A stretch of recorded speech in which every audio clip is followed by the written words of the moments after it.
Hello নমস্কার বন্ধুরা, আপনারা কেমন আছেন? আশা করি আপনারা প্রত্যেকে সুস্থ ভালো আছেন। তো দেখুন, আজকে এই যে ফুলকপি নিয়েছি। ফুলকপিটা কিন্তু খুব সুন্দর একটা মজার একটা সুস্বাদু মুখরোচক রেসিপি আপনার সাথে শেয়ার করব।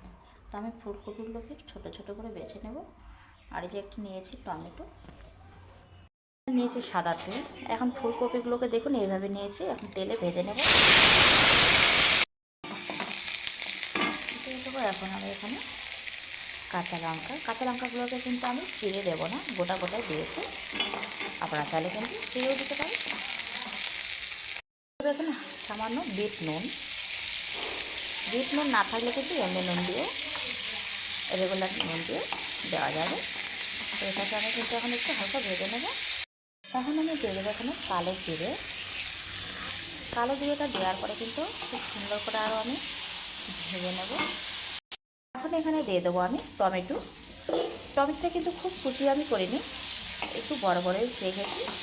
তো এখন এটাকে একটু ভেজে নেব যেন টমেটোর কাঁচা গন্ধটা না থাকে। দিয়ে দেবো একটুখানি হলুদ গুঁড়ো। তো হলুদ গুঁড়ো দেওয়ার পরে কিন্তু আবারও ভালো করে মিশিয়ে নেব। খুব সুন্দরভাবে কিন্তু ভাজাটা হয়ে গেছে। এখন আমি দিয়ে দেবো এখানে সরষের ফুলটা আমি উপর থেকে ছড়িয়ে দেবো। দিয়ে কিন্তু এখন আমি আবারও হালকাভাবে ভেজে নেব। কিন্তু খুব সুন্দরভাবে ভাজা কমপ্লিট হয়ে গেছে বন্ধুরা। এখন আমি এটাকে মিক্সি বলে নিয়ে নেব। আমি বেটে নেব। নিয়েছি বন্ধুরা কালো সরষে।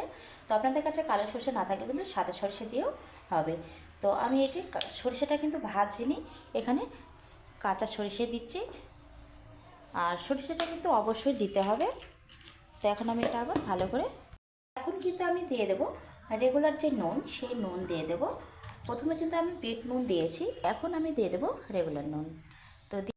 তো দেখুন বন্ধুরা, খুব সুন্দর ফিনিশিং হয়েছে। এখন আমি উপর থেকে সরিষার তেল দিয়ে দিচ্ছি। তো দেখুন,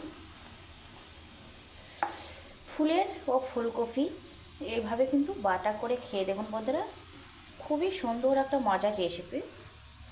তো একবার খেলে কিন্তু বারবার কিন্তু জিভে লেগে থাকবে, মনে হয় যে আবারও সেই বাটাটা দিয়ে আমি গরম গরম ভাত খাই।